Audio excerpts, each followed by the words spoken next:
There's a moment when everything goes quiet. Not the kind of quiet that brings peace, but the kind that brings questions. A strange, subtle ache rises in your chest. It's not sadness. It's not regret. It's something deeper. A homesickness for a place you can't name. A pull toward a word you've never learned. You've done the things, checked the boxes, followed the steps, the routines, the strategies. Maybe you've built a life others admire. A life that photographs well, and yet late at night, or in the thin spaces between noise, you wonder, is this all there is? And you hate that question because it sounds ungrateful, but it will not stop asking to be heard. Carl Jung had a name for that ache. He didn't call it failure. He didn't call it weakness. He called it disconnection. A rupture between the surface self and something far older, far deeper, older than your job title, older than your family story, older than your favorite excuses. He called it the collective unconscious. And if you've ever felt lost, numb, or hollow despite doing everything right, it's not because you're broken. It's because a part of you remembers what you were taught to forget.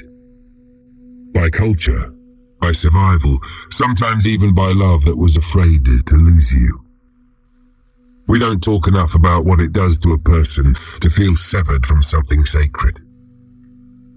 To wake up and sense, without words, that you're meant for more, not more achievement, not more applause, more meaning. The kind that sits quietly in the center of your chest and refuses to bargain. You feel it when you're alone. You feel it when you scroll and scroll, looking for something no screen can give you. Not pleasure, not distraction. Resonance, a reminder, a mirror, a sound inside that says, yes, this. And for a moment, you feel the pull. You almost remember, but then the world floods back in. Notifications, expectations, tasks. The algorithms hum like a lullaby for forgetting, and that sacred thread slips through your fingers again. This isn't a sign of failure. It's a sign that your soul is trying to come home. Listen. From the moment we're born, the world teaches us who to be. Be polite. Be successful. Be efficient. Fit in. Get ahead. Don't make it complicated. So we begin to perform. We build ourselves a mask that helps us survive. It keeps us safe. It earns approval. It gets things done. And it works until it doesn't. Here's the cost. The mask starts fitting so well it leaves a mark when you take it off. It becomes your name, your face, your fate, and in the process, you forget the deeper, truer self beneath it all. Jung called this the persona, the part of us that interacts with the outer world. It's necessary, but it is not complete. You are more than your achievements, more than your failures, more than the story you've been rehearsing to keep yourself small. You are an unfolding myth, a living archetype, a soul with ancient roots and a present tense assignment.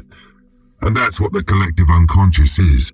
Not just a theory, but a memory, a sacred ocean beneath your surface mind, filled with symbols, truths, and guides waiting to be remembered.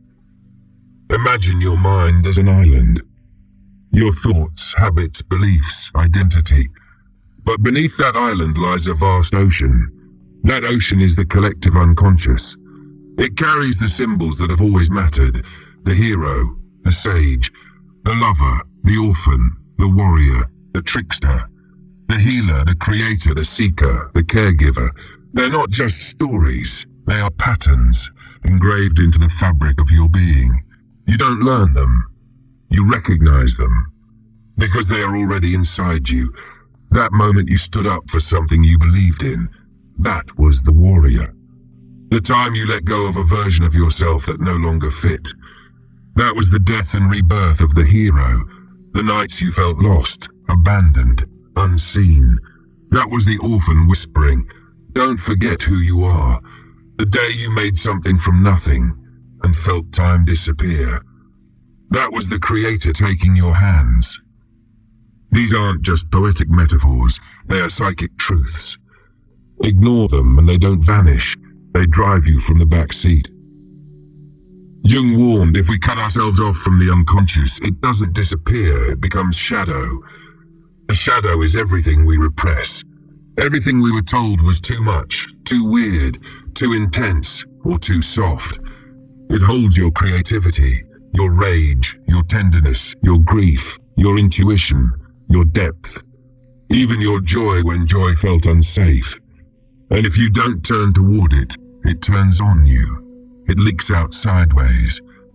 Perfectionism that freezes you, procrastination that punishes you, cynicism that keeps you from wanting anything at all, numbing that steals the color from your days, self-sabotage right before the good can land, not because you're weak, but because a part of you learned that staying small was the price of staying safe.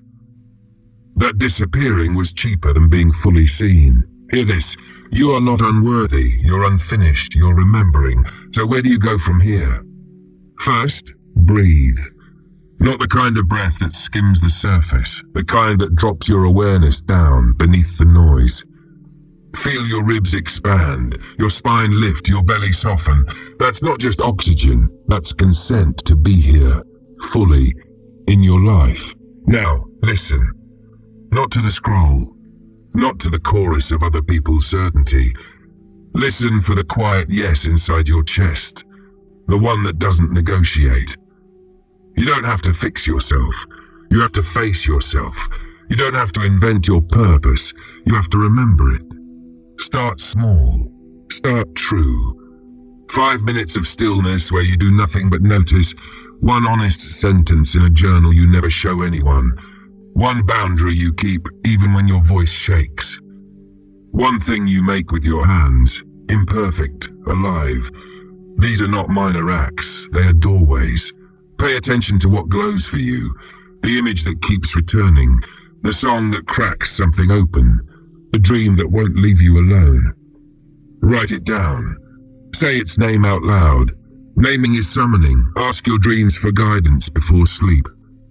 Show me what I've hidden from myself. Show me the next right step. Keep paper by the bed. When you wake, right before the world floods in, symbols fade fast when the sun rises. Catch them before they dissolve. This is how you become an ally to your own unconscious. Make ritual, not performance, presence. Light a candle when you write. Touch the ground before you enter your home. Sit with your morning drink without a screen. Look out a window. Breathe. Ritual is repetition with meaning. Meaning turns moments into thresholds. Tell the truth to at least one person you trust, not performative confession. Truth that costs you a little to say. I'm lonely, I'm tired, I don't know who I am when I'm not achieving. Watch how shame shrinks in shared light. Connection is medicine for the parts that learn to hide. Meet your shadow on purpose. Ask, what am I refusing to feel because it might change me? Let the answer be messy. Write the letter you won't send. Scream in the car when no one can hear you. Cry in the shower until the water runs cold. Dance like you mean it with the door closed. Rage through a pillow. Pray on the floor. This is not indulgence, this is integration. And when you're ready, practice saying no. No to the performance that wins empty applause. No to the pace that pulverizes your soul. No to conversations where you must leave yourself to belong. Every no is a yes to your return. Understand this. Individuation is not a straight line. It is a spiral. You will circle the same lessons, but each time at a deeper level.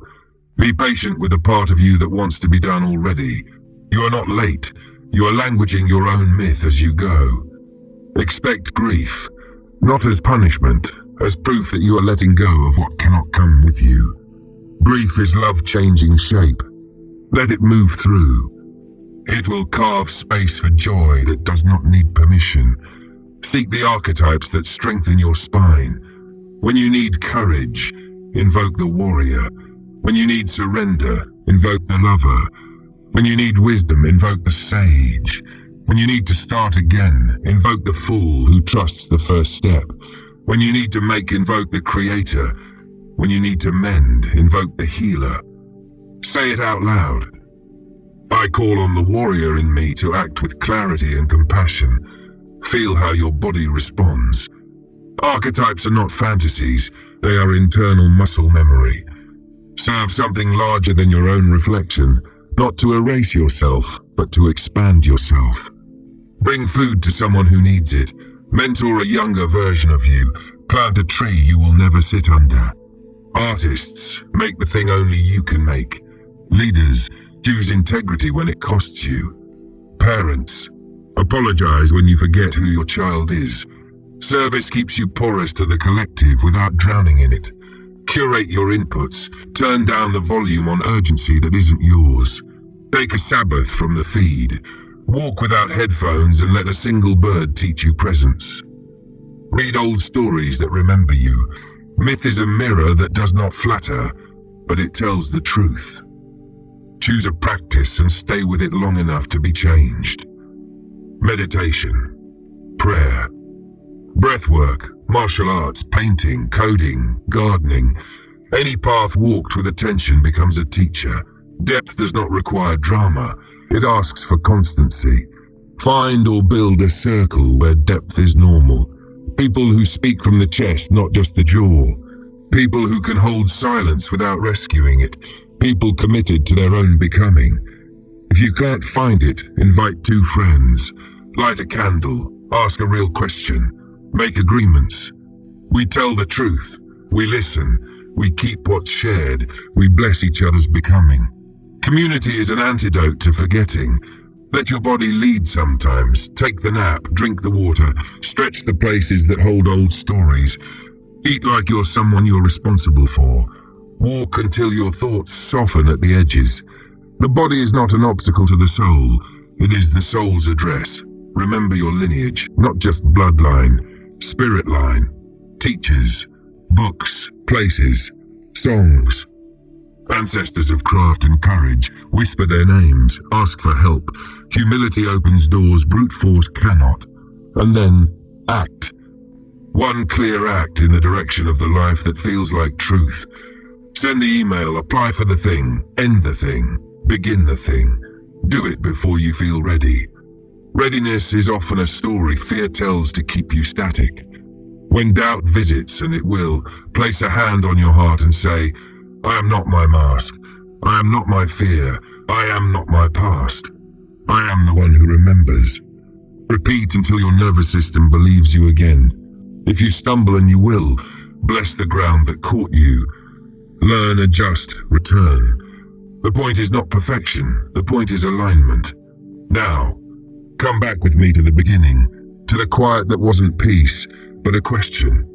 Listen again. Do you hear it?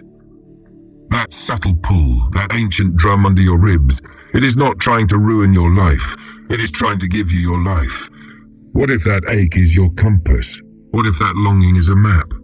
What if the door you keep waiting for is not ahead of you, but inside you, waiting to be opened from the other side?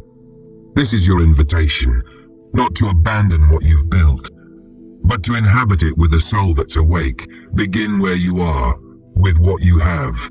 In the time that is now, breathe, listen, remember, return. Because the collective unconscious is not a theory to debate. It is a home to live from, a well that never runs dry, a language older than words that your bones still speak. Step over the threshold, carry back what you find, become the bridge. And when someone asks you how you did it, you'll smile, touch your chest and say, I finally listened, and it led me home.